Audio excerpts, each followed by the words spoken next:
This story explores themes of obsession, dark legends, and psychological tension. Listener discretion is advised. The air in Sterling and Sons auction house always hummed with a specific kind of tension, a blend of old money, hushed whispers, and the palpable weight of history. But on that crisp October evening, as the final preparations were made for lot number 734, the tension wasn't just about the millions at stake. It was something colder, something that felt like a shadow clinging to the very walls, a premonition of the terror that was about to be unleashed. My name is Dr. Evelyn Reed, and I specialize in giving voice to the silent stories of ancient artifacts. But the story of the Stradivarius Umbra, the so-called Devil's Violin, was one that whispered back, and its whispers were pure venom. Most people recognize the name Stradivarius, synonymous with unparalleled craftsmanship and exquisite sound. But few know of the Umbra, the Shadow Stradivarius. It wasn't just rare, it was infamous. Legend claimed it was crafted in a fit of demonic inspiration. Its dark, almost obsidian wood carved with grotesque, barely perceptible figures that seemed to writhe beneath the polished surface. Its scroll wasn't a graceful volute, but a contorted, screaming face, perpetually frozen in agony. They said its tone was unlike any other, capable of both breathtaking beauty and soul-shattering dissonance. And they said that every owner, without exception, eventually met a tragic, often inexplicable end. Madness, ruin, suicide, or a disappearance so complete it was as if they'd never existed. It was a legend I had, until very recently, dismissed as colorful folklore, the kind of dramatic embellishment that accumulates around objects of extraordinary value and age. Richard Sterling, the current proprietor of Sterling and Sons, had called me in personally. His family had run the prestigious auction house for generations, and they were frankly desperate. The market for fine art and instruments had been volatile, and the Sterling and Sons reputation, while venerable, was beginning to fray at the edges. The Stradivarius Umbra was their Hail Mary pass, a guaranteed record breaker, provided its authenticity could be indisputably proven. My job was to do just that. Pore over its provenance, analyze its construction, confirm its age, and debunk any lingering superstitions that might scare off potential bidders. I was a rationalist, an academic, a historian of art, and a scholar of myth, but always from a safe, analytical distance. I dealt in facts, in scientific verification, in the quantifiable. The idea of a cursed object was, to me, a fascinating cultural phenomenon, not a literal truth. I'd spent weeks in the hushed, climate-controlled vault, examining the Umbra. Under the microscope, the wood grain was indeed consistent with 17th-century Italian spruce and maple. The varnish, a deep, almost black cherry, bore the characteristic Stradivari signature. But the carvings, they were unlike anything I'd ever seen on a genuine Strad. They were too intricate, too disturbing, too present. Tiny, almost microscopic impish faces, tangled vines that seemed to form skeletal hands, symbols that hinted at something far older and darker than mere Renaissance aesthetics. I found myself staring at them for hours, a strange unease settling in my stomach, one I attributed to exhaustion and the sheer weight of expectation. I was supposed to write the definitive authentication report, the one that would silence all doubts. Then Arthur Hayes vanished. Arthur was the head restorer at Sterling and Sons, a man in his late 50s with a meticulous nature and hands that could coax life back into the most brittle parchment or splintered wood. He'd been working on the Umbra, a delicate cleaning and restringing, under my supervision. He was a quiet man, precise, utterly unflappable, or so I thought. The day before the final authentication report was due, I arrived at the vault to find the door ajar. Arthur's workbench was a chaotic mess, tools scattered, a half-eaten sandwich growing stale. This was utterly unlike him. Arthur's workspace was always immaculate. More unsettling, the Stradivarius Umbra was gone from its display case. My heart leaped into my throat. The violin, potentially worth tens of millions, was missing. I immediately called Richard Sterling, his voice immediately tight with panic. Security was scrambled, the entire building locked down. But Arthur and the violin were nowhere to be found. The security footage from the vault's exterior showed Arthur entering that morning, but never leaving. The interior cameras, strangely, had malfunctioned the night before. A glitch, the security chief called it, a rare occurrence, but it felt far too convenient. Hours later, after a frantic, fruitless search, a junior security guard found Arthur. He wasn't in the vault or in the building. He was in the alleyway behind Sterling and Sons, huddled in a fetal position amidst the overflowing dumpsters, muttering incoherently. His eyes were wide, bloodshot, and utterly devoid of recognition. He was rocking back and forth, chanting something I couldn't quite make out, a low guttural sound that raised the hairs on my arms. He clutched something tightly in his fist. It was a single black violin string frayed and snapped. The paramedics arrived, bundled Arthur into an ambulance, and took him to the nearest psychiatric ward. The doctors there reported a complete psychological break, a sudden onset of acute paranoia and catatonia. They couldn't explain it. Arthur Hayes, the picture of quiet sanity, was gone, replaced by a shell of a man who only spoke in fragmented whispers of the music and the shadow. And the violin?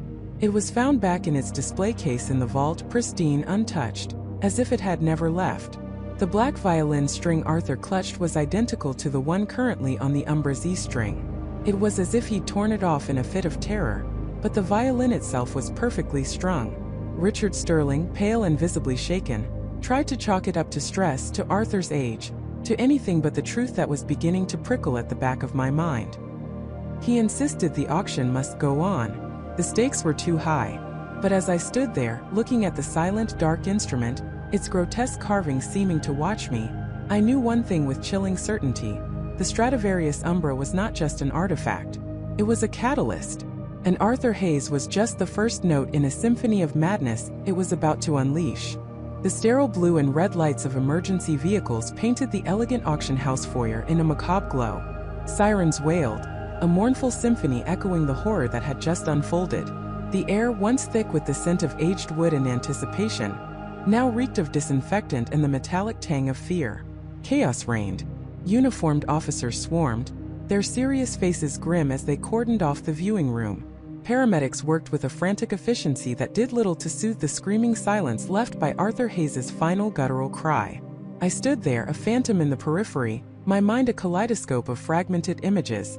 Arthur's contorted face, the violin's dark sheen, the sickening thud. My own heart hammered against my ribs, a frantic drumbeat against the backdrop of official procedure. I was Michael Thorne, a musicologist, invited to authenticate and lend academic gravitas to the auction's star piece. Now I was just another stunned witness, my expertise rendered useless by the sheer, inexplicable terror I had just encountered. A tall, no-nonsense woman with sharp, intelligent eyes approached me. Detective Sarah Jenkins, she introduced herself, her voice a low, steady current in the rising tide of panic. She asked me to recount everything I had seen, from the moment I entered the viewing room to Arthur's final plunge. I tried to be objective, to strip away the supernatural dread and relay only the facts. I described Arthur's initial excitement, his increasingly agitated state, the way his hands had trembled as he held the Stradivarius Umbra. I described the inexplicable shift in his demeanor, the way his eyes had seemed to glaze over, fixed on some unseen horror. I mentioned the faint, almost imperceptible vibration I'd felt in the air, the coldness that had seeped into the room. Detective Jenkins listened patiently, her gaze unwavering, her pen scratching methodically on her notepad. When I finished, she simply nodded. "Mr. Thorne," she said, her voice devoid of judgment, "the preliminary assessment suggests a severe panic attack, possibly exacerbated by an underlying heart condition. Mr. Hayes had a history of anxiety and was on medication. We found no evidence of foul play. Given the stress of the auction, the value of the instrument, it's a tragic accident, or perhaps a sudden self-induced collapse." Her explanation was logical, clinical, and utterly unsatisfying. It felt like trying to explain a hurricane by pointing at a single raindrop. I wanted to scream, to tell her about the violin, its malevolent presence, the way it had seemed to sing to Arthur's inner demons. But how could I? How could I articulate a feeling, a chilling certainty that defied all reason? I knew I sounded like a man who had lost his grip, someone weaving fantastical tales in the face of stark reality. So I merely nodded, a hollow echo of her own gesture. Mr. Robert Maxwell, the CEO of Prestige Auctions, a man usually radiating polished confidence, now looked utterly shell-shocked. His face was pale, his usually immaculate suit rumpled. He assured Detective Jenkins that the Stradivarius Umbra had been immediately secured and moved to an undisclosed, high-security vault. The auction, he declared, was postponed indefinitely, The reputation of prestige auctions, a bastion of refinement and exclusivity, had just been irrevocably stained. Arthur Hayes's death wasn't just a tragedy, it was a catastrophic public relations nightmare. As the morning light began to filter through the grand windows, casting long, accusing shadows, I found myself drawn back to the viewing room. The police had cleared out, leaving behind only the ghosts of what had transpired. A faint, almost imperceptible scent of ozone lingered, like the aftertaste of a storm. My eyes scanned the opulent space, searching for something, anything, that might validate my unsettling conviction. The spot where Arthur had fallen was now clean, but an indelible stain seemed to remain, an invisible imprint of his final moments. I walked around the pedestal where the violin had rested, my fingers tracing the smooth, cold marble. There, almost hidden by the ornate detailing, was a barely visible scratch, a thin, jagged line that wasn't there before. It was too small to be significant for the police, easily dismissed as an imperfection in the stone, but to me it felt like a silent scream. I remembered Arthur's frantic movements, his desperate clawing at the air. Had he somehow scraped the pedestal in his final struggle? Or was it something else? My mind raced, trying to piece together the fragments of what I'd witnessed. The violin, the umbra, had been in his hands. He hadn't just fallen. He had seemed to be pulled as if by an unseen force. I closed my eyes, trying to recall the exact sequence of events. Arthur had gripped the violin, his fingers white-knuckled on its dark wood. He had brought it close, almost protectively, and then his eyes had changed. It was as if a switch had been flipped, turning off the light behind them, replacing it with something ancient and terrified. And then the whispers. Not audible sounds, but a felt presence, a psychic assault that had resonated deep within my own bones. Walking through the silent corridors of the auction house, now eerily quiet, I felt a peculiar sensation. It wasn't just the lingering shock of Arthur's death. It was a coldness that seemed to emanate from within me, a subtle hum in the air around me. It was as if some part of the violin's malevolent energy had imprinted itself upon me, a faint echo of its power. I shook my head, trying to dislodge the irrational thoughts. My logical mind fought back, trying to anchor me to reality. Fatigue, stress, the trauma of witnessing a death. These were the culprits, not some cursed instrument. But the seed of doubt had been planted, fertilized by the grim reality of Arthur's demise. I couldn't shake the feeling that I was missing something crucial, a piece of a puzzle I didn't even fully understand. The official explanation felt too neat, too convenient. Arthur Hayes was a meticulous man, a celebrated collector. He wasn't prone to sudden, uncontrolled outbursts that would lead to such a catastrophic fall. Back in my hotel room, I couldn't sleep. My laptop glowed, a beacon in the darkness. I pulled up my research files on the Stradivarius Umbra. My previous notes had focused on its craftsmanship, its unique tonal qualities, its obscure provenance. Now I scoured them for anything else, any whisper of a darker history.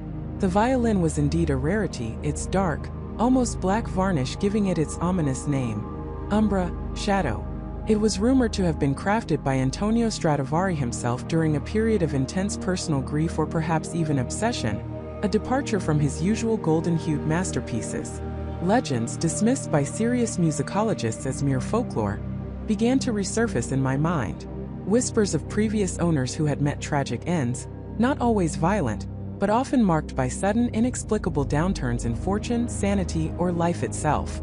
A renowned violinist in the 18th century who went deaf overnight, driven mad by phantom melodies. A wealthy industrialist in the 19th who lost his entire fortune, and then his life in a bizarre industrial accident, shortly after acquiring the Umbra.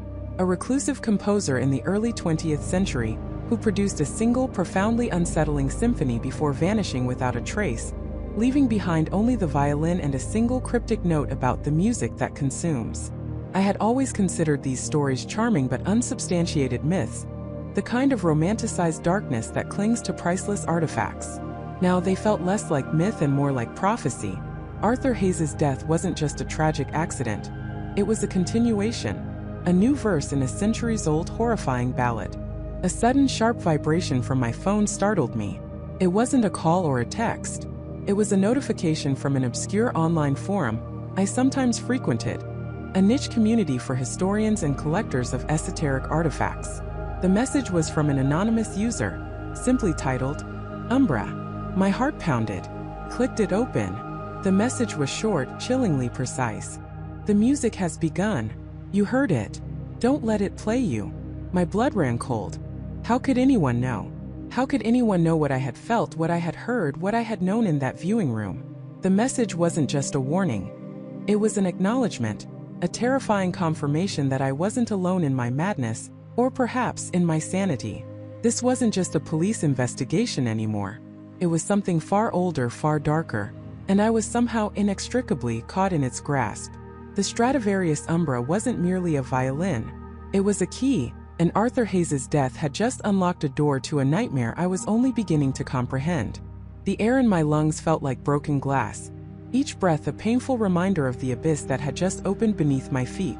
Arthur Hayes, dead, and the Stradivarius Umbra, not some mere antique, but a key to something so profoundly terrifying, my mind struggled to even grasp the concept. A nightmare, I had called it, and the word felt woefully inadequate. It was an awakening, a violent ripping back of a veil I never knew existed, revealing truths no human was ever meant to confront. I stumbled back to my apartment. The city lights outside my window, usually a comforting tapestry of life, now seemed like pinpricks in an infinite, indifferent darkness. Sleep was an impossible luxury. My thoughts raced, fragments of Hayes's last days swirling like a toxic fog.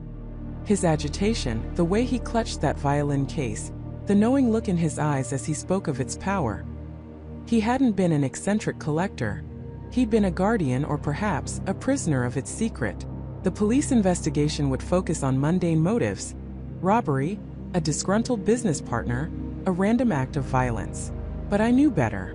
Arthur Hayes hadn't been murdered for his collection or his wealth. He'd been silenced because of the Stradivarius Umbra. And I, who had stood so close to it, who had been privy to Hayes's last desperate warnings, was now entangled in its web. A shiver ran down my spine, not from the cold, but from the chilling certainty that I was being watched. It was an irrational thought, born of paranoia, yet it clung to me like a shroud. Every creak of my building, every distant siren seemed amplified, imbued with a sinister intent. I paced, my mind a whirlwind of fear and a desperate, burning need for answers. What did Hayes know? What was this key meant to unlock? And who else knew about it? I remembered the look in Hayes's eyes the last time we spoke, a desperate plea for understanding, a burden he could no longer carry alone. He had mentioned something, a fleeting comment about the old texts and the true history. At the time, I dismissed it as an old man's rambling. Now it echoed with a terrifying significance. His apartment. That was where the answers lay. The police would have sealed it off, but something nagged at me. Hayes had been meticulous, a man who prepared for every eventuality. He wouldn't have left such a crucial secret to chance, or to be discovered by unsuspecting authorities. There had to be something. The next morning, the city was a blur as I drove back towards Hayes's neighborhood. My heart hammered against my ribs like a trapped bird. The yellow police tape across his door was a stark, brutal reminder of what had happened. I circled the block, a knot of dread tightening in my stomach. Breaking in was reckless, dangerous, potentially criminal. But what was the alternative? To let this dark current pull me under without a fight? To ignore the truth that had cost Arthur his life? I found my opportunity in the early afternoon, when the street was quiet and a delivery truck momentarily blocked the view of a security camera across the street. My hands trembled as I picked the lock on the back door, a skill I hadn't used since my rebellious teenage years. The click echoed unnaturally loud in the silence. Inside, the apartment was a tomb. The lingering scent of old books and Hayes's pipe tobacco was heavy in the air, a phantom presence. Every surface had been dusted for prints, every drawer likely rifled through by the police. My eyes scanned the familiar study, the towering bookshelves, the antique desk. This was where Hayes had spent his final hours, immersed in the very mystery that had claimed him. I remembered a conversation weeks ago about a specific volume. Hayes had pointed to a worn leather-bound book, tucked away on a shelf, saying, "Some truths are best kept hidden, Michael. But if the time ever comes, this book will guide you." I thought he was talking about an obscure historical account. Now the memory was a beacon. I found the book exactly where he'd indicated, nestled between a first-edition Shakespeare and a collection of Renaissance poetry. It looked ancient, its leather cover cracked and faded, with no discernible title on the spine. Felt heavier than it looked. As I pulled it out, a small, almost imperceptible click resonated from the shelf behind it. My breath hitched. Behind where the book had sat, a narrow, dark opening was revealed, a hidden compartment, cleverly disguised. My heart pounded with a mix of terror and triumph. This was it. My fingers, numb with adrenaline, fumbled inside. I pulled out a stack of documents, bound with a faded red ribbon, and a single small tarnished silver key. The documents were brittle, covered in elegant, looping script that was clearly Hayes's handwriting. It was a journal. I sank into Hayes's plush armchair, the journal open in my hands, the silence of the apartment pressing in on me.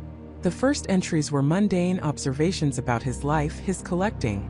But soon the tone shifted. October 14th. The Umbra. Its presence grows stronger. I feel its pull, its ancient song. My research confirms it. Not merely a violin, but a conduit. A bridge. My blood ran cold. A conduit. A bridge. To what? Hayes's entries became more frantic, more consumed. He spoke of an organization, one he referred to only as the Obsidian Hand, a clandestine society that had guarded, or perhaps exploited, the violin's power for centuries. They believed the Umbra was destined to open a gateway, to bring forth something from the realm beyond the veil. November 2nd. They are watching me. I see their shadows at the edges of my vision, feel their breath on my neck. They seek the Umbra not to protect it, but to wield it, to unleash what lies dormant. The prophecy, it speaks of an alignment, a celestial convergence when the veil thins, and the Umbra, played by one of the bloodline, will shatter it. A bloodline? My mind reeled. Was Hayes part of it? Or was he merely an unwitting pawn? The journal didn't specify, but it did mention a specific date, a date that was fast approaching. December 10th. The alignment is weeks away. I must hide the Umbra. They cannot possess it. Not now, not ever. The world is not ready. No one is ready for what lies beyond the gate. I have entrusted its care to a secure location, known only to me. But the Hand, they are relentless. They will find it. They will find me. His last entry was chillingly prophetic. December 18th. They are at the door. I hear them. May God forgive me for my folly, for ever touching this instrument of damnation. If you find this, Michael, heed my warning. The Umbra is not merely a key. It is a trap, and they will stop at nothing to retrieve it. Do not let them open the gate. Do not let them awaken the Watchers. The journal ended there, abruptly, leaving a gaping void of terrifying questions. The Watchers. The Obsidian Hand. A gate to another realm. Hayes hadn't been murdered for a violin. He'd been executed to prevent him from interfering with an ancient, terrifying ritual. And now I held the key to his secrets, the very knowledge that had cost him his life. The tarnished silver key lay in my palm, heavy and cold. It wasn't for the violin case, I'd seen that lock. It was for something else, something Hayes had hidden. The secure location. But where? As I considered my next move, a faint reflection caught my eye in the polished surface of the antique desk. A shadow, tall, indistinct, standing just outside the window watching. My blood froze. I jerked my head up, but the window was empty. Nothing but the fading afternoon light. Had it been a trick of the light? Or had they found me? Had the Obsidian Hand already descended? Their dark presence an extension of the nightmare Hayes had warned me about? The walls of the apartment suddenly felt like they were closing in. Every shadow lengthening, twisting into watchful eyes. I wasn't just investigating a mystery anymore. I was inside it, and the Watchers, whoever or whatever they were suddenly very, very close. My apartment suddenly felt like they were closing in. Every shadow lengthening, twisting into watchful eyes. I wasn't just investigating a mystery anymore. I was inside it, and the Watchers, whoever or whatever they were suddenly very, very close. A cold dread settled deep in my stomach. A sensation far more potent than mere curiosity. This wasn't a puzzle to be solved from a safe distance. It was a trap, slowly but surely tightening its grip. I instinctively moved, pulling the heavy drapes shut, checking the lock on the front door, then the windows, even though I knew it was futile. The feeling wasn't about physical entry. It was about observation, about being seen when I couldn't see back. The silence of my apartment, usually a comfort, now felt like a vacuum, amplifying every imagined creak, every distant siren. I walked back to the kitchen table, where the old leather-bound book lay open, its pages still revealing Elias Vance's meticulous, yet now terrifying coded message. My fingers traced the cryptic lines. The symbols that had once seemed like an academic curiosity now screamed of imminent danger. The maestro, the instrument, the watchers. They weren't just names. They were players in a deadly game, and I had just stumbled onto the board. Elias Vance. His death. It hadn't been an accident, had it?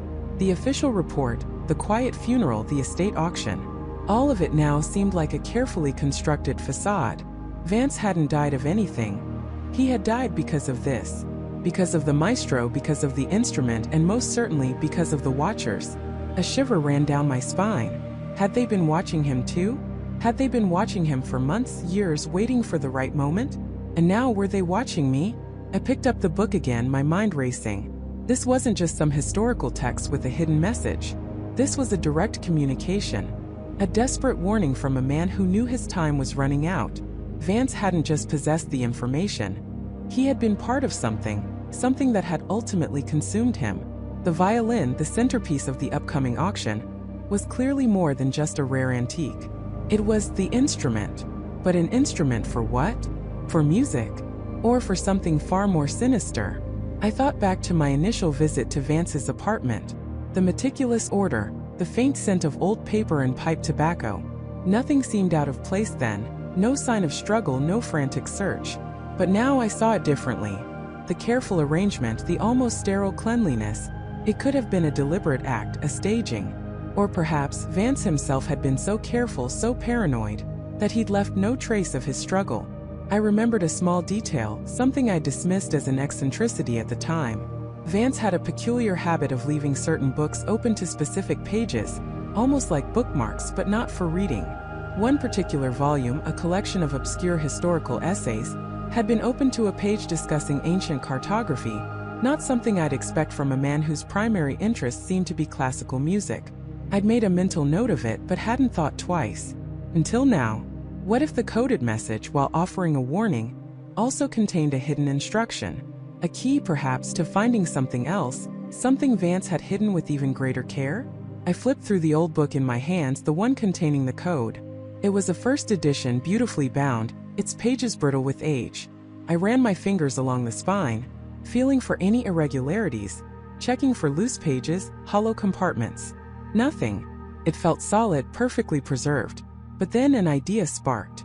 Vance was a man of patterns, of meticulous detail. The code itself was a testament to that. What if the book wasn't just a container for the message, but part of the message?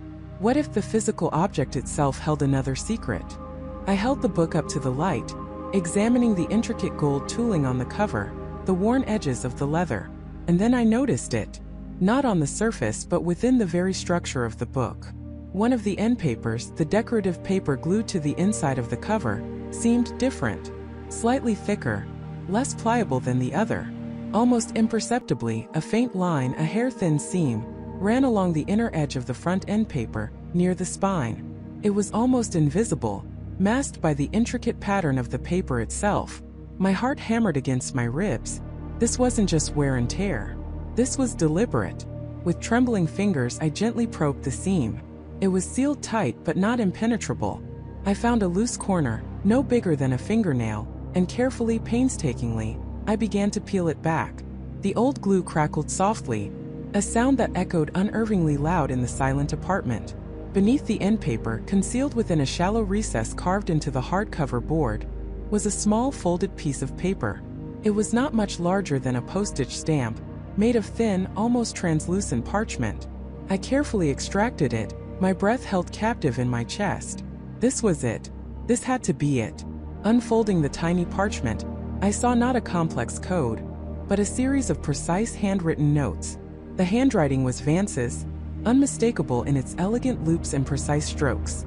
It wasn't a long message, but its brevity only amplified its chilling impact.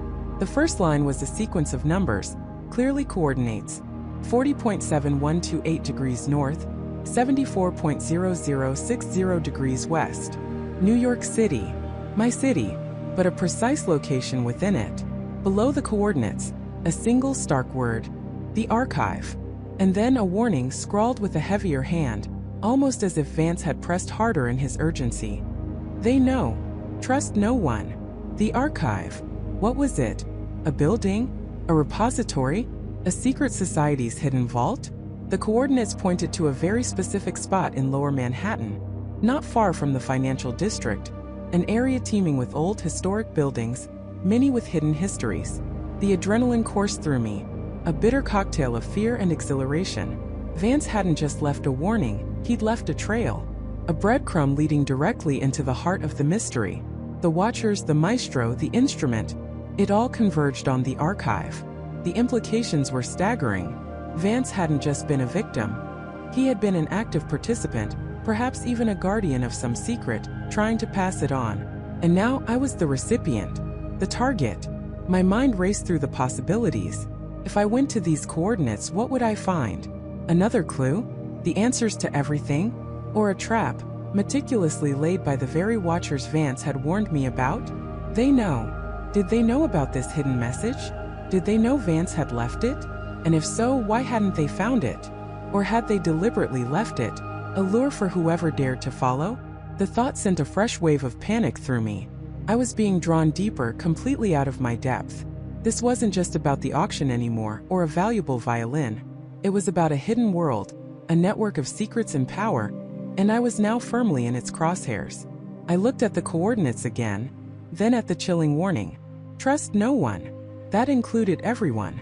My colleagues, my friends, even the auction house officials. Everyone was potentially compromised, or at the very least unaware of the true danger. I was alone in this. The decision formed quickly, born of a mixture of fear and a stubborn refusal to back down.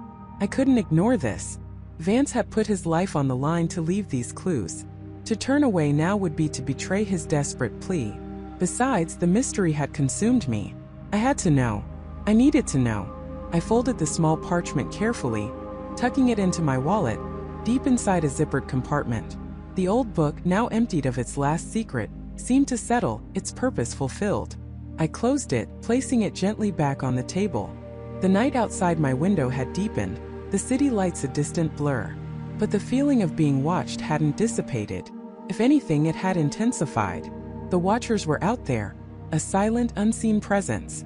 And tomorrow I would walk directly into their gaze, guided by the last desperate message of a dead man. The auction was still days away, but the real hunt, the dangerous one, had just begun. I was going to the archive. The address for the archive led me to a part of the city I rarely visited, a forgotten grid of cobblestone streets and buildings that seemed to lean into each other, whispering forgotten histories. It wasn't a grand public institution, but a private, almost clandestine establishment, tucked away behind a nondescript iron gate that looked like it hadn't been opened in decades. The building itself was a relic, a sprawling Victorian manor whose dark brick facade was draped in ivy so thick it resembled a living shroud. Every window, even in the midday sun, seemed to hold a shadow, a glint of something ancient and watchful. Pushing open the heavy, creaking gate felt like disturbing a slumber. The air inside the small, overgrown courtyard was still, heavy with the scent of damp earth and decaying leaves. A single tarnished brass plaque next to an equally ancient oak door simply read, "The Archive." No hours, no proprietor, just a name that promised secrets. I knocked, the sound echoing unnaturally loud in the silence. After a long moment, the door groaned inward, revealing not a person, but a cavernous hallway swallowed by gloom. The only light came from a single bare bulb hanging precariously from the high ceiling, casting long dancing shadows that made the dust motes look like spectral figures. "Come in, Mr. Vance." A voice rasped from the darkness, startling me. It was dry like rustling parchment, and belonged to a figure who slowly materialized from the shadows at the far end of the hall. He was a man of indeterminate age, thin to the point of frailty, with wisps of white hair that seemed to defy gravity. His eyes, magnified behind thick spectacles, were the color of faded ink, sharp and unervingly perceptive. He wore a tweed jacket that was several sizes too big, and a faint smell of old paper and pipe tobacco clung to him. "You must be Arthur," I said, stepping inside. The heavy door thudding shut behind me with a sound that vibrated through the floorboards. "Indeed. And you, Michael Vance, are looking for answers about a certain violin, I presume?" Arthur's voice held a knowing quality that instantly put me on edge. How did he know? Had Elias's message been more widely disseminated than I thought, or was Arthur simply accustomed to the strange requests that found their way to his doorstep? How did you know? I asked, trying to keep my voice even. Arthur merely offered a thin, almost imperceptible smile. This place, Mr. Vance, is a repository of the forgotten, the overlooked, and the deliberately hidden.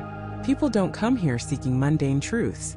They come seeking whispers of the past that refuse to stay buried. And lately, those whispers have been growing louder concerning the Stradivarius, the devil's violin, as some call it.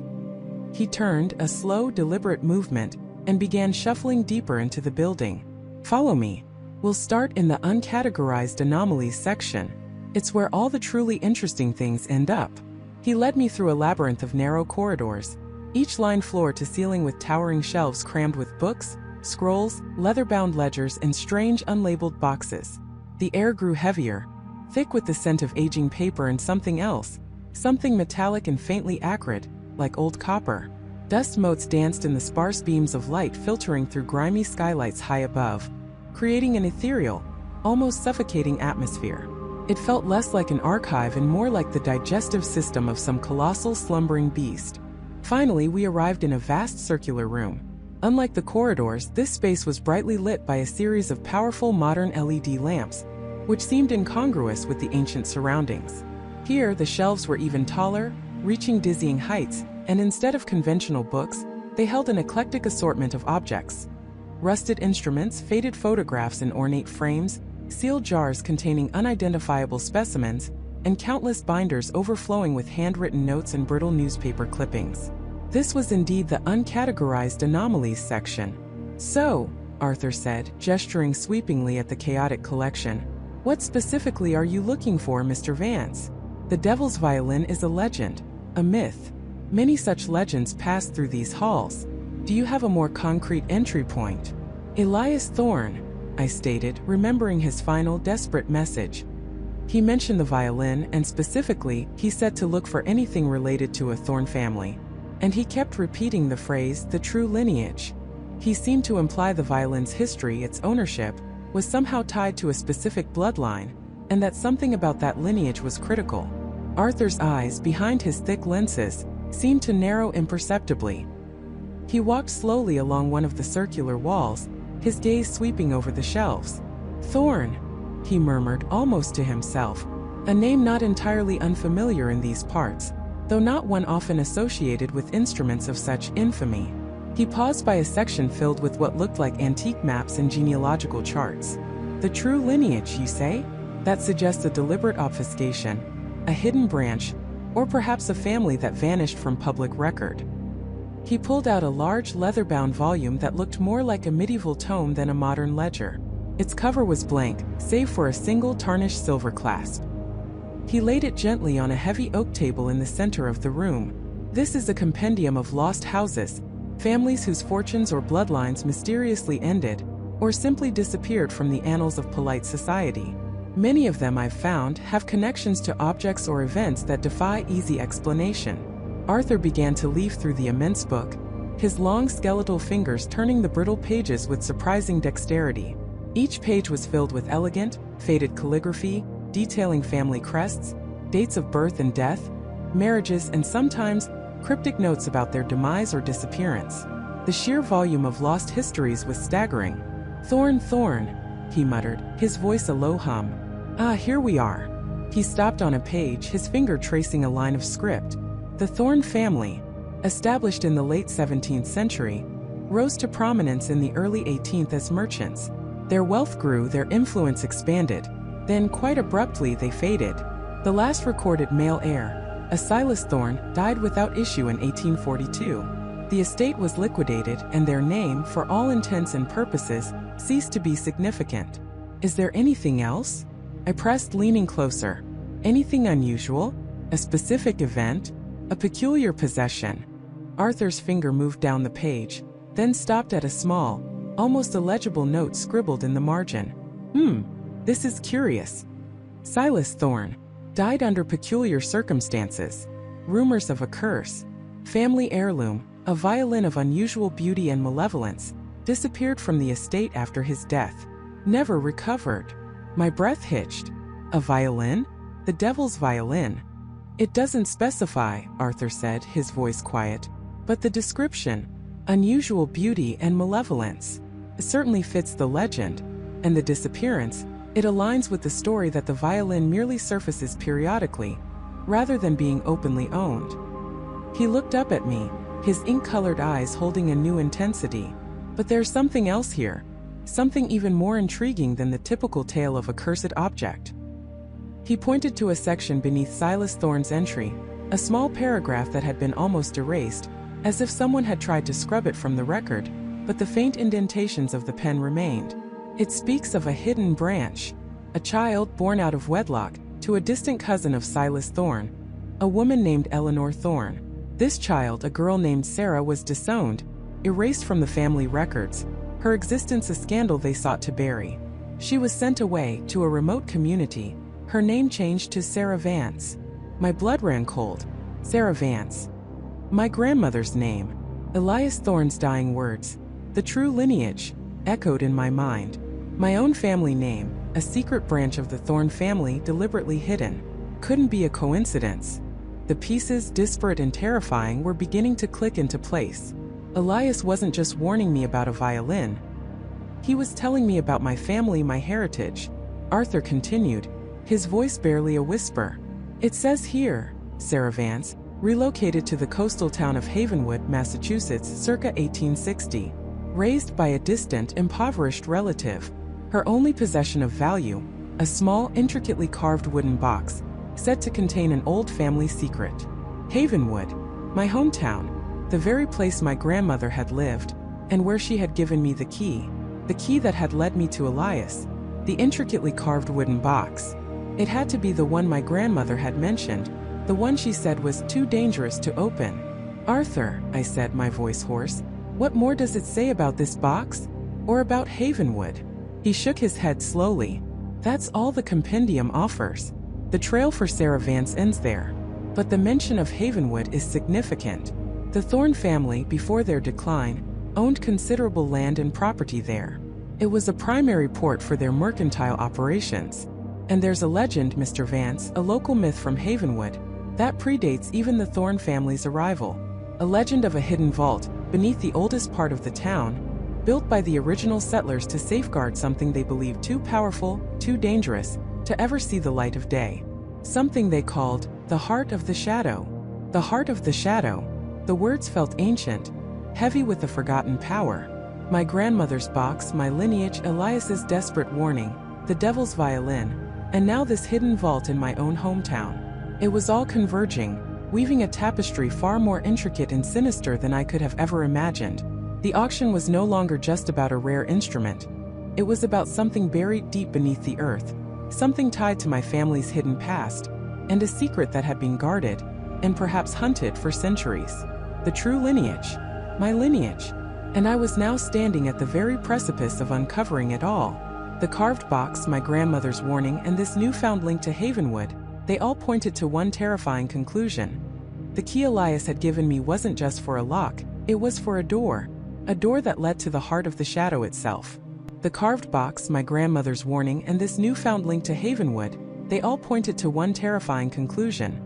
The key Elias had given me wasn't just for a lock, it was for a door that led to the heart of the shadow itself. The realization hit me with the force of a physical blow, leaving me breathless in the quiet solitude of my apartment. Havenwood, a name I'd only heard in hushed tones from my grandmother, a place she'd warned me never to seek out. Now it wasn't just a place, it was the epicenter of everything, the dark heart from which the sinister melody of the devil's violin seemed to emanate. My grandmother, Clara, had always been cryptic, her warnings often feeling like fragmented pieces of a nightmare she couldn't fully articulate.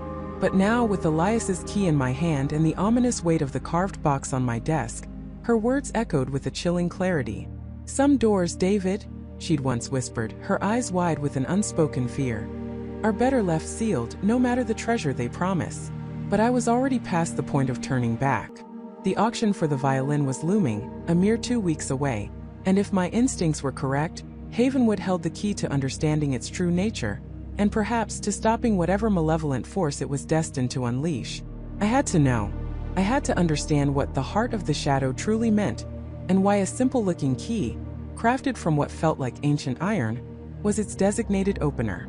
My first step was the internet, a digital rabbit hole I hoped would shed some light on the forgotten town. Havenwood, Massachusetts. The search results were sparse, mostly historical society mentions of a small, isolated settlement that flourished briefly in the late 18th century, known for its peculiar architecture and the reclusive nature of its inhabitants. Then it simply faded. No definitive reason for its abandonment, no clear records of its population dispersing, just a gradual erasure from the maps, leaving behind only whispers and crumbling foundations. As I dug deeper, I started noticing patterns. Old newspaper clippings from neighboring towns occasionally mentioned the peculiar folk of Havenwood, often with a dismissive or superstitious tone. There were vague reports of strange lights in the woods surrounding the settlement, unusual animal behavior, and sporadic, unexplained disappearances of travelers who ventured too close to its borders. These weren't sensationalized headlines. They were brief, almost apologetic entries in local gazettes, quickly overshadowed by more mundane news. It was as if the collective consciousness of the region had chosen to forget Havenwood, to actively suppress its memory. One particular article dated 1888 caught my eye. It was an obituary for a Nathaniel Thorne, described as a local historian and folklorist, who had dedicated his life to documenting the unseen histories of the region. The article, while praising his academic pursuits, subtly hinted at his controversial theories regarding ancient maledictions and ethereal gateways said to exist in the forgotten parts of the state. Thorne had reportedly spent his final years obsessed with Havenwood, believing it to be a nexus of dark energies. His death was attributed to a sudden, inexplicable illness, a phrase that, in the context of my research, sent a shiver down my spine. Thorne's work, if it still existed, might be the missing link. I searched for any surviving texts or archives related to him. Most of his published works were dry academic treatises on regional geology or forgotten agricultural practices. But a small, almost hidden entry in an online library catalog mentioned a collection of his personal journals and unpublished manuscripts, donated to a specific historical society in a small town called Oakhaven, not too far from where Havenwood was once believed to be. Oakhaven. It took me a full day of driving to reach the sleepy New England town, its main street lined with antique shops and a single, imposing stone building that housed the Oakhaven Historical Society. The air was crisp, carrying the scent of damp earth and decaying leaves. Inside, the Historical Society was a labyrinth of dusty shelves and creaking floorboards, presided over by an elderly woman with sharp, inquisitive eyes behind thick spectacles. Her name was Eleanor Vance, and she looked as if she had been part of the Society's collection herself for decades. Nathaniel Thorne, you say? Eleanor's voice was surprisingly strong, cutting through the quiet hum of the building. She peered at me over her glasses. Not many come asking about him these days. He was an outlier. I explained my interest, carefully omitting the more fantastical elements of my quest, focusing instead on his historical research into abandoned settlements. Eleanor seemed to weigh my words, her gaze lingering on my face for a moment longer than comfortable. Mr. Thorne was a brilliant man, she finally said, leading me through narrow aisles filled with forgotten relics. But he delved into places best left undisturbed. His later works, well, they were deemed too unsettling for public consumption. She stopped before a locked, glass-fronted cabinet. His personal effects, including his journals, are kept here. Restricted access only, family permission, or a compelling academic reason. My heart sank. And what would constitute a compelling academic reason, Miss Vance? She gave a small, almost imperceptible smile. Perhaps a direct connection to the subject of his most fervent obsession. Havenwood, wasn't it? My breath hitched. You know about Havenwood? Eleanor's smile faded, replaced by a look of profound weariness. My family has lived in Oakhaven for generations, Mr. Thorne. We remember things even when others choose to forget. Havenwood, it's not just a forgotten town. It's a wound in the land, a place where the veil between worlds is thin. Thorne believed it was the source of a great darkness, something he called the heart of the shadow. She produced a small, ornate key from her own pocket, not unlike the one Elias had given me, though hers was made of brass tarnished with age. She unlocked the cabinet, revealing a stack of leather-bound journals, their pages brittle and yellowed. He was convinced that the heart of the shadow wasn't merely a metaphorical concept. He believed it was a physical locus, a place where a powerful, malevolent entity, or perhaps an ancient energy, was tethered to our world, and that it required a specific offering to maintain its hold or to be awakened. My mind raced back to the devil's violin, its dark history, its irresistible pull. An offering? Could the violin be that offering? Eleanor pulled out a particularly thick journal, its cover embossed with a symbol I didn't recognize, a twisted knot of lines that seemed to writhe on the leather. Thorne spent his last years trying to decipher ancient glyphs he found carved into stones near Havenwood.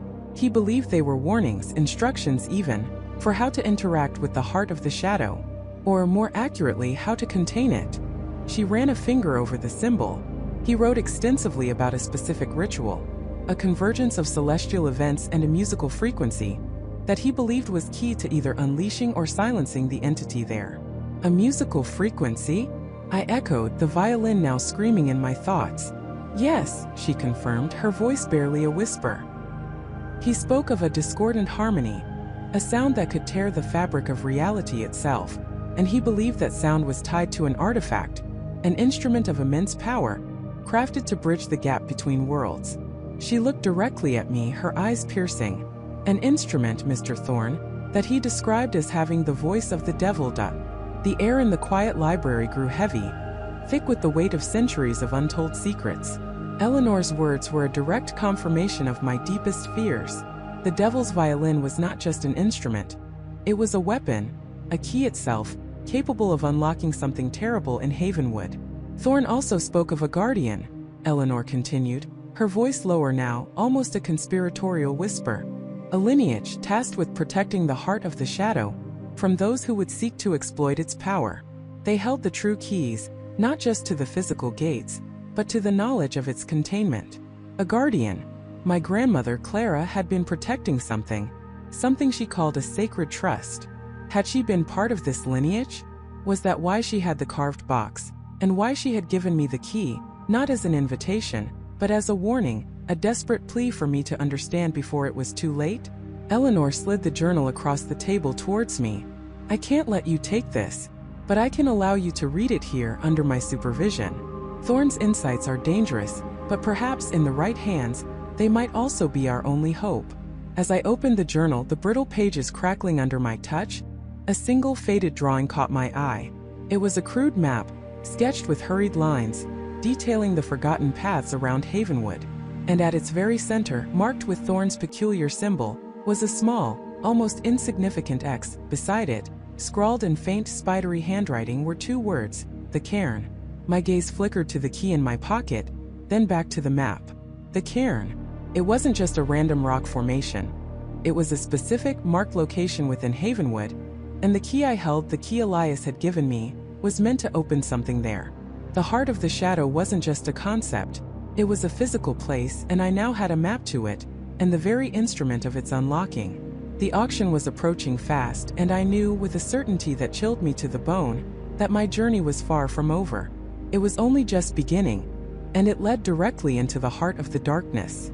The auction was approaching fast, and I knew, with a certainty that chilled me to the bone, that my journey was far from over. It was only just beginning, and it led directly into the heart of the darkness. The week leading up to the auction was a blur of frantic research and sleepless nights. I pored over every scrap of information I had, rereading Father Thomas's journals, cross-referencing names and dates, searching for any hidden meaning, any overlooked clue that might give me an edge. The more I learned, the more I understood the profound danger I was stepping into. This wasn't just about a rare instrument. It was about power, ancient secrets, and a darkness that had been lying dormant for centuries, waiting for the right key to unlock it. The violin was that key, and the people who desired it weren't just collectors. They were players in a game far older and more sinister than I could have ever imagined. Each new revelation tightened the knot of dread in my stomach, yet it also fueled a grim determination. I had to be there. I had to understand, and if possible, I had to stop whatever nightmare the violin was poised to unleash.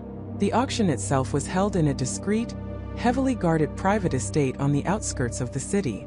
It wasn't advertised, not to the general public anyway. Invitations were sent only to a select few, those with the means and, more importantly, those with the knowledge to appreciate what was truly at stake. I received mine via an anonymous courier, a thick, embossed card with no return address, simply stating the time and location. It was an invitation to the abyss, and I accepted it. As I drove towards the estate, the setting sun cast long, distorted shadows across the winding road. The air grew heavy, thick with an unspoken anticipation. The estate itself was a sprawling Gothic Revival mansion, its dark stone walls seemingly absorbing the last rays of light. Black limousines and luxury cars lined the drive, their polished surfaces reflecting the ominous sky. Security was tight, a silent phalanx of well-dressed men with watchful eyes, their presence a stark reminder that this was no ordinary gathering. Inside, the atmosphere was a peculiar blend of opulence and unease. Chandeliers dripped crystal light onto marble floors, illuminating priceless artworks and antique furniture. Yet, beneath the veneer of sophistication, a palpable tension hummed. Whispers drifted through the air, hushed and conspiratorial. The faces I saw were a mix of the ultra-wealthy, the eccentric, and those whose eyes held a glint of something far more unsettling, a hunger, a knowing. I recognized some faces from financial magazines, titans of industry, but others were strangers, their presence radiating an aura of quiet power. I scanned the room, my heart pounding a rhythm against my ribs. I was looking for them. The people who had been tracking me, the ones who had tried to silence Father Thomas, the ones who truly understood the violin's malevolent potential. My gaze landed on a figure across the room, a man with cold, piercing eyes sipping champagne. He wore a distinctive silver ring on his pinky finger, a serpent coiled around a dark gem. It was him, the man I'd seen in the alley, the one who had shadowed me. He met my gaze for a fleeting moment, a flicker of recognition, perhaps even a challenge before turning away. I also spotted the elegant, enigmatic woman from the museum, Sarah. She stood alone, a glass of water in her hand, her expression unreadable, her dark eyes sweeping the room with an almost predatory intensity. She hadn't acknowledged me, but I felt her awareness. Her presence here was no coincidence. The main hall, where the auction was to take place, was hushed. A velvet rope blocked off the central area, where a single ornate pedestal stood draped in black silk. Anticipation hung thick in the air, a mixture of greed, curiosity, and a faint, almost imperceptible tremor of fear. "Michael, I thought you were walking into a den of wolves." Finally, a man in an impeccably tailored suit, a famous auctioneer named Mr. Davies, stepped onto a raised platform. His voice, usually booming with authority, was now subdued, almost reverent. "Ladies and gentlemen," he began, his voice echoing slightly in the vast room, "thank you for joining us this evening for an event of unparalleled significance. We are here to present an item of extraordinary provenance, an artifact shrouded in legend, a piece of history that transcends mere artistry." He paused, letting his words hang in the air, allowing the tension to build. Then, with a dramatic flourish, two cloaked figures emerged from behind the pedestal, moving with a silent, almost ritualistic grace. They reached for the black silk, and with a synchronized pull, unveiled the object. There it was, the violin.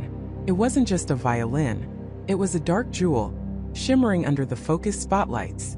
Its wood was a deep, lustrous ebony, polished to a mirror sheen, almost absorbing the light rather than reflecting it.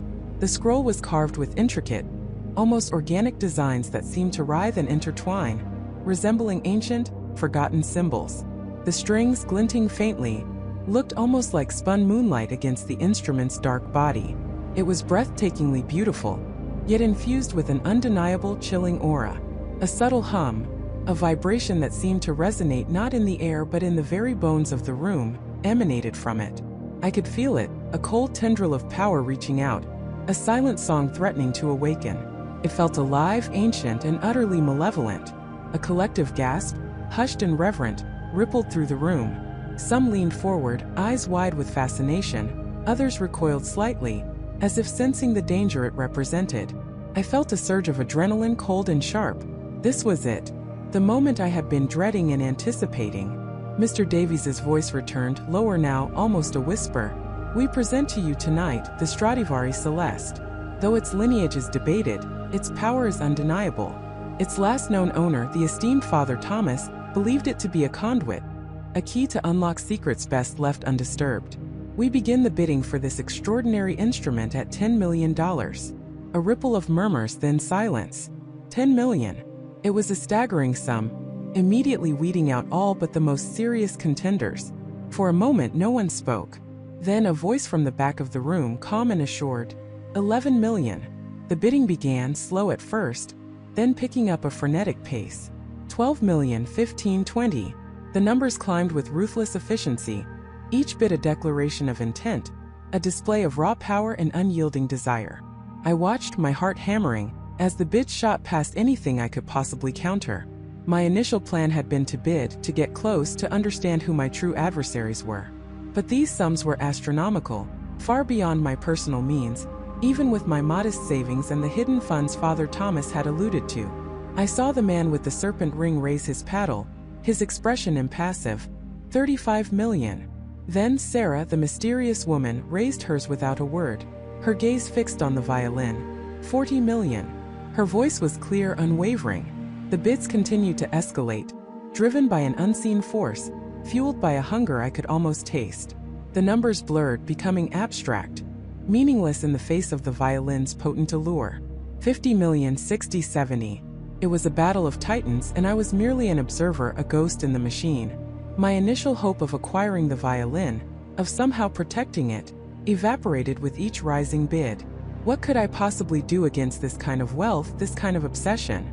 Then a new voice cut through the crescendo of numbers, a voice I hadn't heard before, deep and resonant, from a shadowed corner of the room. $100 million. A collective intake of breath. The room fell silent, utterly stunned. 100 million. It was an unheard of sum for any instrument, even one as legendary as this. All eyes turned to the shadowed corner. A figure, tall and imposing, slowly emerged into the light. He was an older man with a stern face, piercing eyes, and an air of ancient authority. He wore a simple, dark suit, but his presence commanded the room. There was something about him, a cold, calculating intelligence, a sense of immense power barely contained. I had never seen him before, yet I felt a primal recognition, a chilling certainty that this man was utterly dangerous. Mr. Davies, visibly shaken but regaining his composure, stammered, 100 million. Do I hear any further bids? The silence stretched, heavy and suffocating. The man with the serpent ring looked at the new bidder, a flicker of surprise in his cold eyes, then slowly lowered his paddle. Sarah, too, after a long moment, lowered hers, her expression now a mask of veiled frustration. The room held its breath. Going once, going twice. Mr. Davies's voice echoed, the gavel poised. Sold for $100 million to the gentleman in the corner. The gavel fell with a sharp, final crack that seemed to shatter the silence, reverberating through the opulent hall. The violin, the Stradivari Celeste, the key to an ancient darkness, now belonged to this unknown, powerful man. As he stepped forward, his eyes, dark and ancient, swept across the room, lingering for a fraction of a second on me. In that brief moment, I felt a cold dread seep into my bones. He knew I was there, and he knew why. The auction was over, but the true game, the terrifying game of shadows and secrets, had only just begun. And I was now irrevocably caught in its deadly current. The air in the grand hall, moments before thick with the scent of old money and hushed ambition, now felt impossibly thin, suffocating. My heart hammered against my ribs, a frantic drumbeat against the silence of my own dread. He knew. The maestro, Valerius, or whatever dark moniker he truly deserved, had seen through my carefully constructed facade, stripping away my anonymity with a single, knowing glance. That brief, piercing gaze had been a declaration, a silent challenge thrown across the opulent room. I was no longer an observer. I was a player, whether I liked it or not, in a game whose rules I still didn't comprehend, but whose stakes I suddenly understood were terrifyingly high. Panic, cold and sharp, threatened to paralyze me. Every instinct screamed at me to run, to disappear into the labyrinthine streets of the city and never look back. But another, more dangerous impulse, one fueled by the very curiosity that had led me down this rabbit hole, urged me to stay, to understand. Yet staying here under his direct scrutiny was suicide. I forced myself to breathe, to push down the rising tide of fear, and moved. Not with haste, not with obvious panic, but with a deliberate, measured pace towards the exit. My hands felt clammy, my palms slick against my trousers. I kept my gaze fixed ahead, not daring to glance back, convinced that his eyes were still burning into my back, tracking my every move. The crowd, a swirling vortex of post-auction chatter and champagne flutes, became my shield. I weaved through clusters of patrons, a ghost among the living, my mind racing. How could he have known? Had I been sloppy? Had some detail, some subtle tell betrayed me? Or was it something more, something beyond mere observation? The thought sent a fresh shiver down my spine. The maestro wasn't just a wealthy collector. He was a predator, and I had just stumbled into his hunting grounds. I pushed through the heavy oak doors, emerging into the crisp night air, a stark contrast to the stifling atmosphere inside. The street was bustling, a symphony of honking taxis and distant sirens. I hailed the first available cab, practically vaulting into the back seat. "Just drive," I told the driver, my voice a little too strained. "Anywhere away from here." He gave me a strange look in the rearview mirror, but thankfully complied, pulling away from the curb with a jolt. As the auction house receded into the background, a grand, imposing silhouette against the city lights, I finally allowed myself to slump back against the worn leather seat. My breath came in ragged gasps.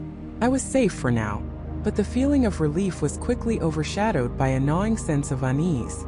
Safe from his immediate presence, perhaps, but not from his reach, nor from the chilling implications of his knowledge. He knew I was there, and he knew why. That meant my investigation had just gone from dangerous to deadly. I pulled out my phone, resisting the urge to call anyone, to share the terrifying revelation. No, not yet. I needed to think, to process.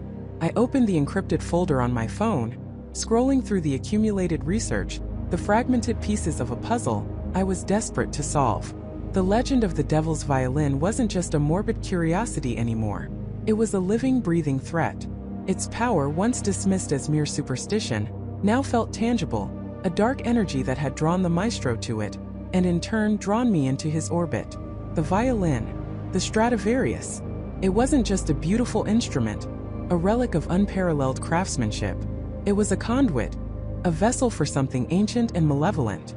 The stories of its previous owners, the tragedies that followed in its wake, the whispers of its ability to influence, to twist reality, they all coalesced into a terrifying mosaic.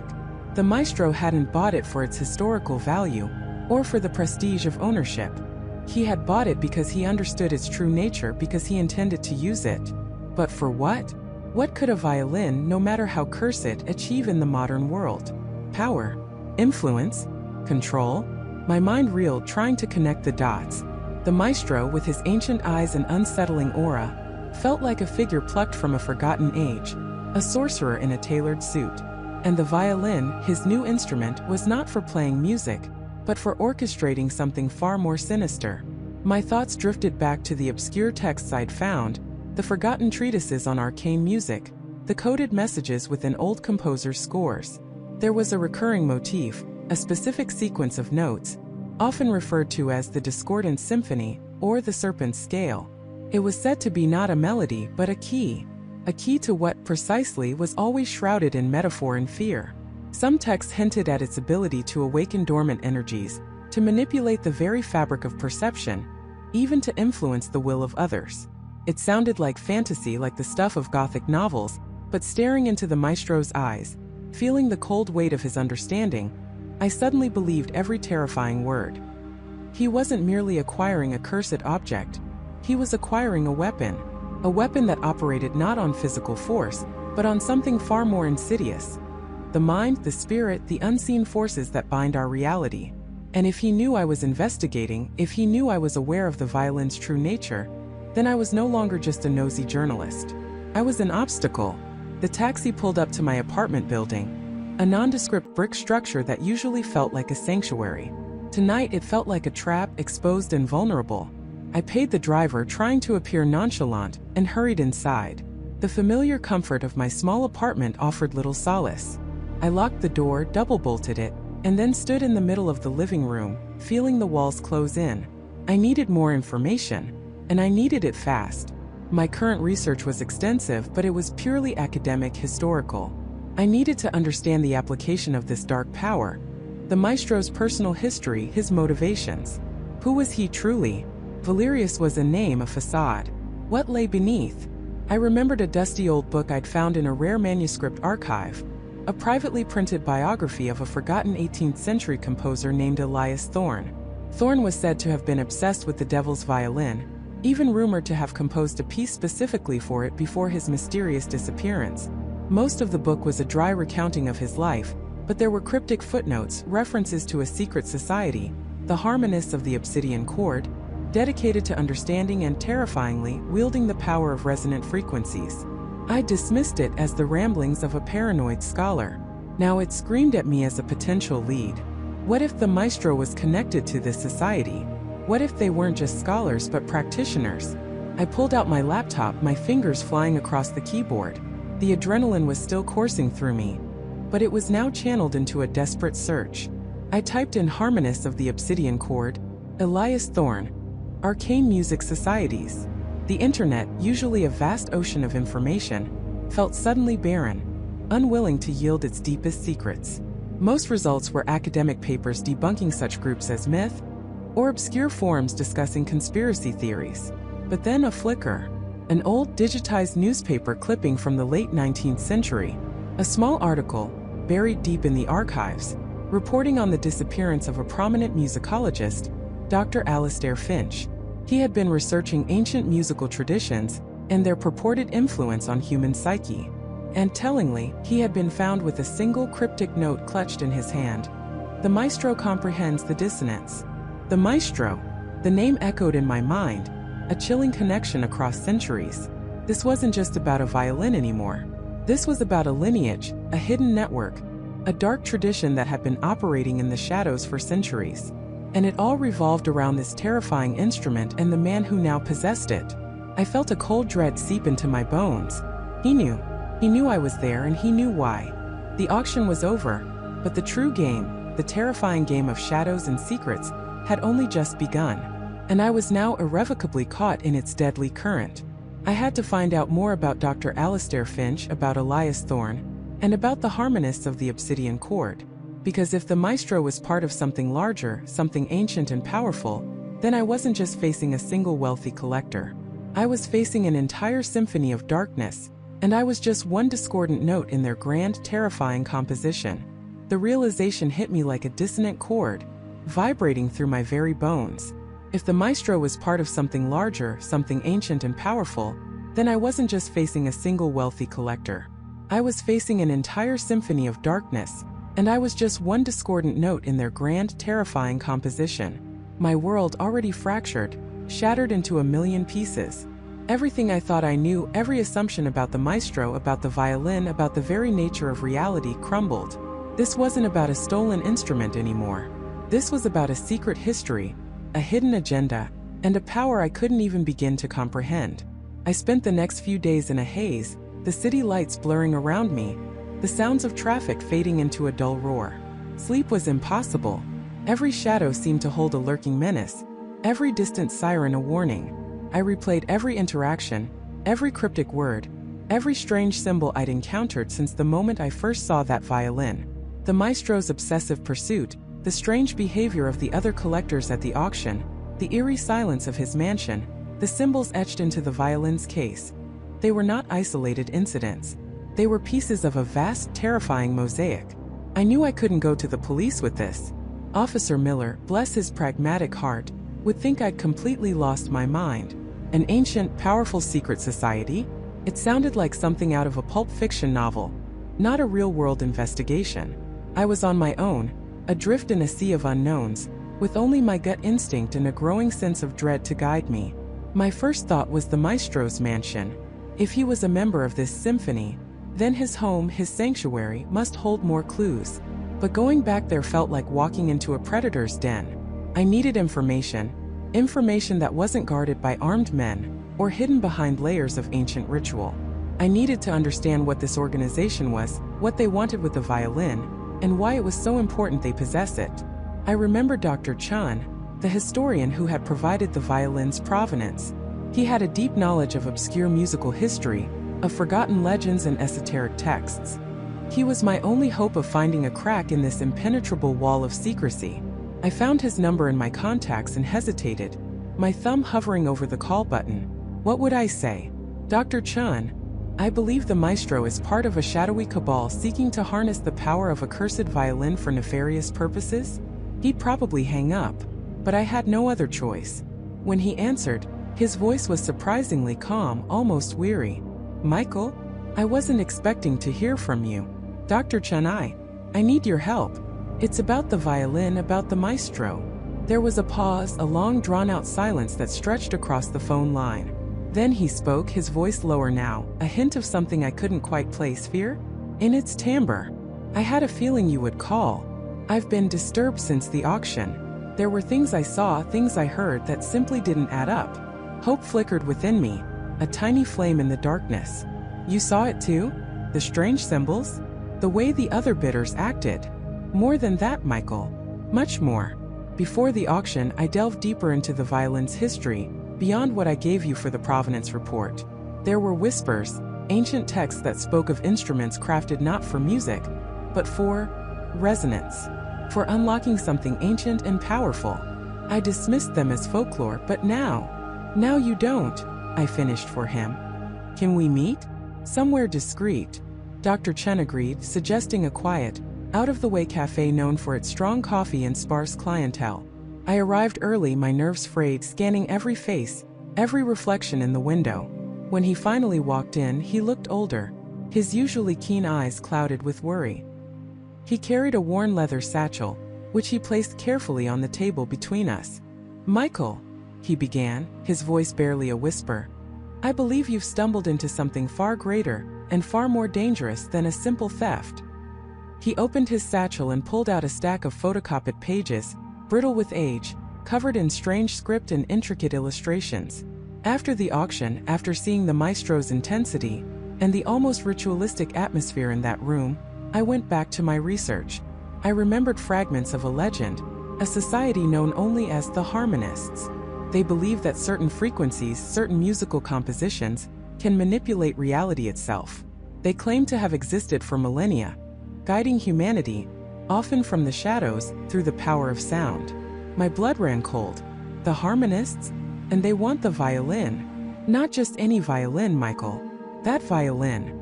The legend speaks of it as the key of Ethel. Ethel, in ancient tongues, means noble or elemental. They believe it can unlock a gateway, a conduit to a source of immense power. The texts are vague, but they hint at a dimension beyond our own, a realm of pure energy, accessible through specific sonic frequencies. A gateway. I repeated, my mind struggling to process this. You're saying they want to open a portal with a violin? Dr. Chan nodded gravely. It sounds absurd, I know, but the legends are persistent, spanning across cultures and centuries. There are accounts of strange weather phenomena, unexplained disappearances, and sudden surges of creative or destructive energy, all linked to periods when this key of Ethel was said to be active. And the maestro? He's not just a collector, Michael. He's a zealot. He believes in this. He believes he is the one destined to wield the key, to bring about what he calls the Great Resonance, a new era of harmony, or perhaps a new world order shaped by their hand. But who are they? I pressed, my voice low and urgent. How do they operate? They are everywhere, Michael. In positions of power, influence, art, science. They move like ghosts, leaving no trace. Their symbols are often hidden in plain sight, in architectural designs, classical music scores, even corporate logos. They communicate through coded messages, often embedded in musical compositions or ancient texts. The auction, the selection of the bidders, it was all a carefully orchestrated ritual, designed to identify the worthy and eliminate the uninitiated. So what does this great resonance entail? Dr. Chun sighed, running a hand through his thinning hair. The texts are ambiguous. Some speak of a golden age, a symphony of human consciousness. Others, darker interpretations, describe a complete restructuring of reality, a reshaping of the world according to their perfect harmony, which might involve the eradication of anything they deem discordant. I thought of the maestro's cold, unfeeling eyes, his absolute conviction. His perfect harmony could easily be a terrifying dystopia. What do we do? I asked, the weight of the world suddenly pressing down on me. How do you fight an organization that operates in the shadows, that has existed for millennia? We need to find out where they plan to use it, Dr. Chan said, his gaze hardening with a newfound resolve. The legends say the key can only be activated at specific nodes, places of natural resonance, often ancient sites or architectural marvels designed with specific acoustic properties. And it needs a conductor, someone who can channel the energy. The maestro, I whispered. Exactly. And he's not just a conductor. He's likely part of a lineage trained for this purpose. The violin isn't just an instrument. It's a living conduit, imbued with centuries of intent and energy. He pulled out another sheet, this one a map, ancient and faded, with several points circled. These are the suspected nodes mentioned in the texts. Many are famous landmarks, others are obscure ruins. But one in particular caught my eye.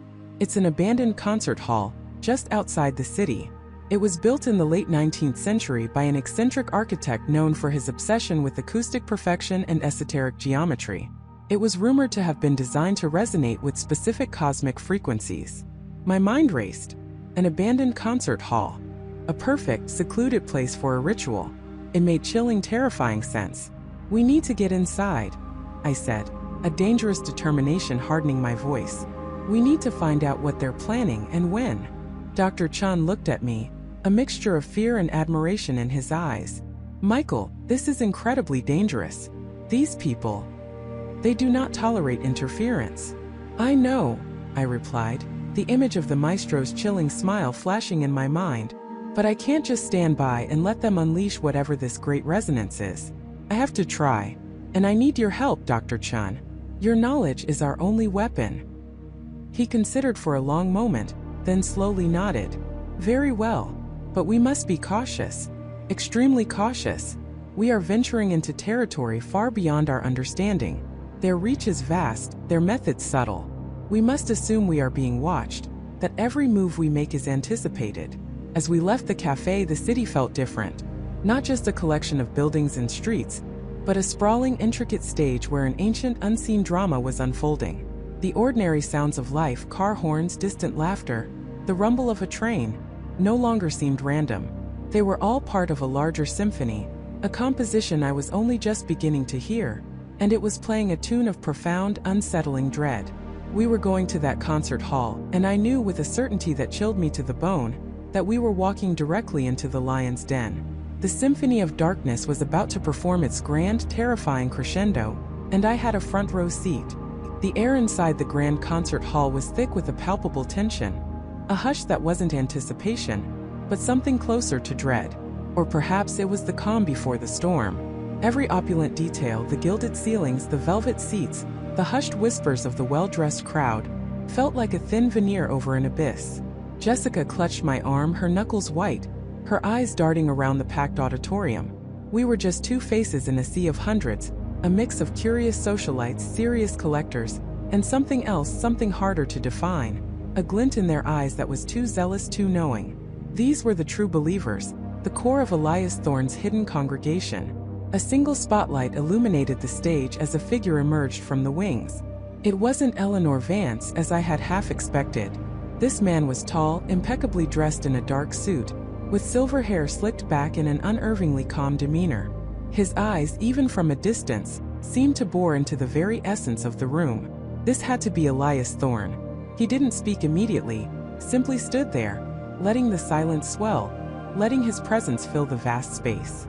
When he finally did, his voice was a low, resonant baritone that seemed to vibrate through the floorboards. "Ladies and gentlemen," he began, a polite smile playing on his lips. "Tonight, you are not merely witnesses to a musical performance. You are participants in an awakening. For too long, the true power of art has been misunderstood, confined by convention. Tonight, we break those chains. Tonight, we embrace the symphony of truth." He gestured to the side, and two robed figures, their faces obscured by deep hoods, walked out, carefully carrying a velvet-draped case.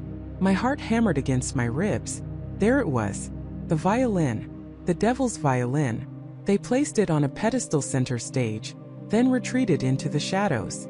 Thorne approached the pedestal, his movements deliberate, almost reverent. He slowly pulled back the velvet, revealing the dark, gleaming wood, the intricate carvings, the unsettling aura that even from our distance, felt like a physical force. "This instrument," Thorne continued, his voice gaining a hypnotic quality, "has been called many things.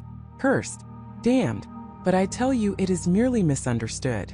It is a conduit, a key, and tonight we shall unlock the doors it guards." He paused, his gaze sweeping over the audience, lingering for a fraction of a second on our section, making my breath catch. He couldn't possibly know it was us, could he? No, he was just scanning.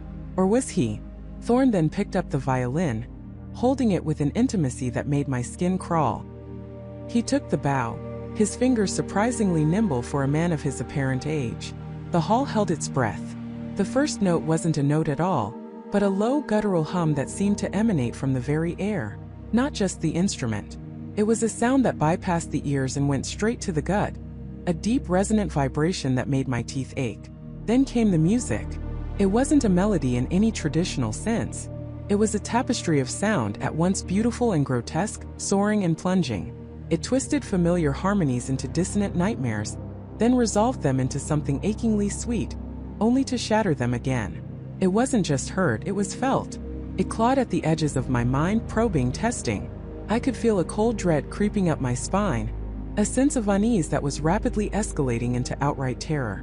Looking around, I saw the effects on the audience. Some sat mesmerized, eyes wide and unblinking. Others shifted uneasily, a few even clutching their heads as if in pain. But the zealous ones, the ones with that unsettling glint, they leaned forward, their faces rapt, almost ecstatic. Their eyes seemed to glow in the dim light.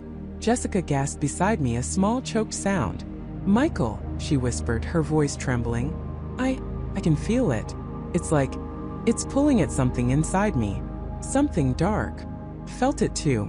The music wasn't just playing, it was speaking. It whispered forgotten fears, amplified regrets, stirred dormant anxieties. It was a symphony designed to unravel the mind, to strip away the veneer of civility and expose the raw, primal core beneath. My own darkest thoughts, fleeting doubts I usually suppressed, began to surface with startling clarity, magnified and distorted. I saw images flash in my mind, distorted faces, shadowy figures, moments of personal failure twisted into monstrous proportions. It was a psychological assault, exquisitely crafted. Thorn played on, his face now a mask of intense concentration. His eyes closed, his body swaying slightly with the unholy rhythm. The music grew louder, more intricate, more insidious. The air in the hall seemed to thicken, shimmering with an unseen energy. The opulent decorations around us began to twist and distort in my peripheral vision. The gilded angels on the ceiling appearing to sneer, the velvet curtains seeming to writhe. Was it the music warping my perception? Or was something truly happening? Then a collective gasp rippled through the audience. A faint ethereal mist began to rise from the floor, swirling gently, catching the spotlight. It pulsed with a faint, sickly green light, and within its tendrils, I started to see shapes forming, fleeting, indistinct figures like ghosts of shadows. The audience members who had been struggling now seemed to succumb, their eyes glazing over, their bodies slumping slightly, but still sitting upright, locked in a trance. The zealous ones, however, began to murmur, a low, collective hum that blended with the violin's sound, growing into a chant. "He's not just playing music, he's conducting a ritual," Jessica breathed, her voice barely audible above the rising clamor. "He's using the violin to amplify some kind of collective consciousness, or something worse. He's opening a door," I said, my voice hoarse. "This isn't about power or money for him. It's about unleashing something."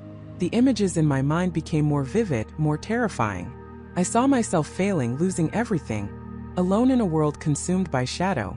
It was a profound, suffocating fear. We had to stop him. But how? The entire hall was under the spell, and the robed figures, the cult's enforcers, were strategically placed, their gazes fixed on Thorn, their bodies rigid. Any sudden movement from us would be instantly detected. "We have to get to the stage," I whispered to Jessica, trying to fight through the mental fog the music was inducing. My head throbbed and a cold sweat slicked my skin. "We need to break his concentration, or destroy the violin." Jessica nodded, her face pale but resolute. "How do we get there? We're surrounded." The music reached a new crescendo, a frantic, discordant shriek that tore through the air. The green mist surged, and the shadowy figures within it became clearer, more defined. They weren't just shadows, they were grotesque, skeletal forms, their empty eye sockets seeming to stare out at the audience, their spectral hands reaching. A wave of pure, unadulterated terror washed over the crowd, but it wasn't the kind of terror that made people scream or flee. It was a paralyzing fear, a collective nightmare made real, holding them captive. Thorn's eyes snapped open, blazing with an unholy light. He wasn't even looking at the violin anymore, but staring out at the audience, at the swirling mist, a triumphant, terrifying smile spreading across his face. "Behold!" he boomed, his voice resonating with an unearthly power that somehow cut through the violin's cacophony. "The veil is thin. The gate opens. Your fears, your doubts, your darkest selves, they are the fuel. And through them, the true awakening shall begin." He was creating a mass hallucination, feeding on the collective dread of the audience, using their fear to power some kind of transdimensional opening. The violin was the key, but the audience was the battery. "Now!" I yelled, grabbing Jessica's hand. We pushed our way out of our row, stumbling over paralyzed feet, ignoring the blank stares. We had to move fast. The roped figures, alerted by our movement, turned their hooded heads, their bodies tensing. We were making a break for it, a desperate, last-ditch effort to stop the symphony of darkness from consuming us all. But as we scrambled towards the aisle, a powerful surge of energy erupted from the stage, a blinding flash of green light that knocked us off our feet. The music reached an unbearable pitch, and the shadowy figures in the mist solidified, no longer spectral, but solidifying into horrifying skeletal beings that began to reach out, not just from the stage, but from the very walls, from the very air around us. The concert hall was no longer just a concert hall. It was a living, breathing nightmare, and we were trapped inside, with Elias Thorne's terrifying symphony reaching its grand, terrifying crescendo. Elias Thorne's terrifying symphony reaching its grand, terrifying crescendo. The air itself vibrated, not just with sound, but with a palpable pressure that felt like it was crushing our very bones. Colors in the hall shifted and bled. The ornate gold trim on the walls seemed to writhe like living serpents, and the velvet seats pulsed with an unsettling, organic rhythm. Faces in the audience were contorted, some in ecstasy, some in abject terror, but all were utterly captivated by Thorne and his instrument. Their eyes were wide, unblinking, reflecting the unholy light that now emanated from the violin, a sickly green glow that pulsed with every stroke of the bow. Thorne was no longer merely playing. He was conducting a storm within the very fabric of existence. His body swayed, his movements becoming less human, more like a puppet on invisible strings, or perhaps a lightning rod for something immense and terrifying. His eyes, usually cold and calculating, were now wide, glassy, and filled with a manic, triumphant fire. A chilling, ethereal hum began to rise, not from the violin, but from the collective consciousness of the hypnotized audience, a low, resonant thrum that seemed to vibrate from their very souls. It was as if their fear, their awe, their very life force, was being drawn out and fed into the instrument, into Thorne himself. "Behold!" Thorne's voice, amplified and distorted, boomed through the hall, no longer coming from his mouth but echoing from the very air, layered with 1,000 whispers. "The ultimate symphony, the true music of creation and destruction. You are but instruments in my grand design. Feel the awakening. Feel the transcendence." He laughed, a sound that grated on the nerves, a sound that seemed to peel back the layers of reality. And as he laughed, the hall began to tear. Not physically, not with crumbling plaster, but visually, perceptually. Cracks of pure, blinding light appeared in the air, revealing glimpses of something else beyond. Swirling nebulae, ancient, alien landscapes, or perhaps the raw, unfiltered chaos of the void. The boundaries between self and other, between now and then, between real and imagined, dissolved into a terrifying, beautiful tapestry of madness. Jessica clung to my arm, her knuckles white, her breath hitched, and I could feel her trembling. "Michael," she whispered, her voice barely audible above the cacophony. "What is happening? He's breaking everything." My mind raced, trying to find a logical anchor in the swirling abyss. My research, the legends, the warnings, they all coalesced into a single horrifying truth. The violin wasn't merely an instrument that amplified sound.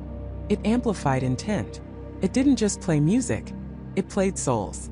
And Thorne, in his insatiable quest for ultimate power, was pushing it beyond its limits, and perhaps beyond his own.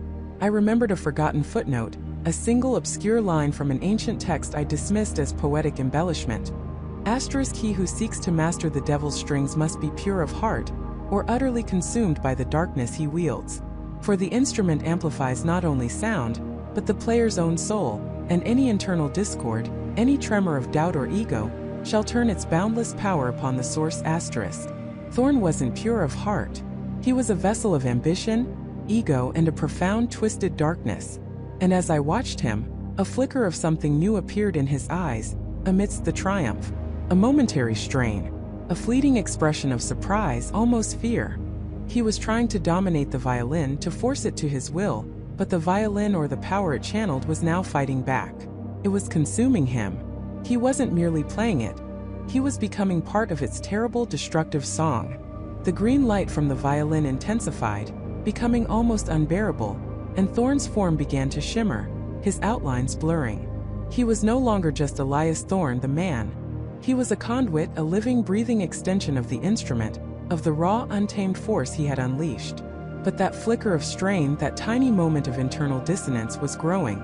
The power was too vast, too absolute even for him. He was losing control. "He's breaking," I gasped to Jessica, pointing at Thorn. "The violin. It's turning on him. It's too much power, even for his ego." Jessica, ever observant, followed my gaze. "Look at the violin, Michael.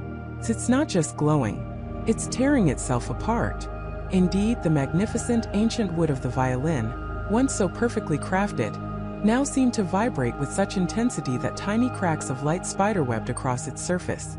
The unholy green glow pulsed erratically, like a dying star.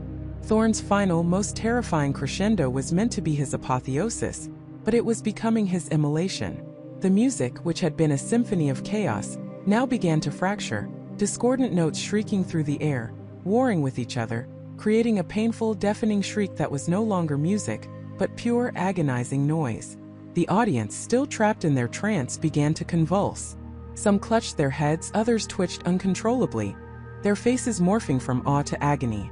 The collective hum of their absorbed energy faltered, replaced by gasps and moans. The spell was breaking, not through an external force, but from the internal collapse of Thorn's own ambition. Thorn let out a guttural scream, a sound of pure terror and rage. He was no longer in control. The violin, his instrument of ultimate power, had become his undoing. The cracks on its surface widened, glowing with an infernal light that threatened to blind us. The sound it emitted was no longer a melody, but a deafening, piercing wail that resonated deep within our chests, threatening to burst our eardrums. And then, with a final blinding flash of green light that erupted from the stage, the violin didn't shatter. It disintegrated. It wasn't an explosion of wood and strings, but a dissolution, a complete and utter annihilation of matter. The ancient, cursed instrument simply ceased to be, dissolving into a shower of green light particles that swirled violently for a moment, then vanished as if they had never existed. And with the violin, Elias Thorn vanished too. One moment he was a shimmering, monstrous figure at the center of the stage, consumed by his own terrifying creation. The next there was nothing. No body, no trace, just the lingering afterimage of searing green light in our eyes. The silence that followed was absolute, profound, and utterly deafening. It was a silence that screamed louder than any sound, a silence that pressed down on us, heavy and suffocating. The shifting colors on the walls snapped back to their mundane gold and crimson. The velvet seats became just velvet seats again. The cracks in reality vanished, leaving behind only the familiar, opulent architecture of the concert hall. The audience remained frozen for a terrifying moment, their faces still contorted in a mixture of fear and confusion. Then, as if a switch had been flipped, they all collapsed. Not dead, but unconscious, slumping in their seats, their bodies slack, their minds mercifully blanked of the horrors they had just witnessed. Jessica and I were the only ones still standing, trembling, our hearts hammering against our ribs. The air still hummed with a phantom vibration, and the scent of ozone lingered, a ghostly reminder of the impossible events that had just unfolded. We looked at each other, our eyes wide with shock, with disbelief, with the terrible knowledge of what we had seen. Emergency sirens began to wail in the distance, growing closer, a mundane sound intruding on the surreal aftermath. The authorities would arrive soon, finding hundreds of unconscious people, and an empty stage where a world-renowned maestro had just performed his final devastating symphony. What would they make of it? How could we ever explain? We didn't wait to find out. We stumbled out of the concert hall, our legs like jelly, our minds reeling. The cool night air hit us like a shock, bringing a faint sense of reality back. But it was a reality forever altered. We walked away, leaving behind the chaos and the impossible void where Thorn and his violin had been. In the days and weeks that followed, the official explanation was a mass panic, a collective hysteria induced by an elaborate stage show gone wrong, perhaps a gas leak. Elias Thorn was declared missing, presumed dead, a victim of his own ambition. The concert hall was thoroughly investigated, but no trace of the violin, of any unusual energy, or of Thorn's body was ever found. The audience members, when they awoke, had fragmented, disjointed memories, nightmares of green light and terrifying music, but nothing coherent enough to be believed. They spoke of a shared hallucination, a terrible dream. But Jessica and I knew the truth. We had seen it. We had felt it. The devil's violin was gone, consumed by its own power, taking its master with it. The world had almost bent to the will of a madman and his cursed instrument, and for a terrifying moment, the veil between worlds had lifted. We never spoke of it again, not to anyone else. It was our shared burden, our secret. I returned to my quiet life, my research, but I looked at the world differently now. Jessica went back to her work, but I saw a new depth in her eyes, a lingering shadow of the impossible. We had faced the darkness and we had survived. But sometimes on a quiet night, when the wind howled just right, or a distant siren wailed, I could almost hear it again. The faint, chilling echo of a violin, playing a symphony not of this world. A melody that promised power, madness, and ultimate, terrifying transcendence. And I knew with a certainty that chilled me to the bone, that some mysteries are best left unsolved, some instruments unplayed, and some auctions never attended, because the music of the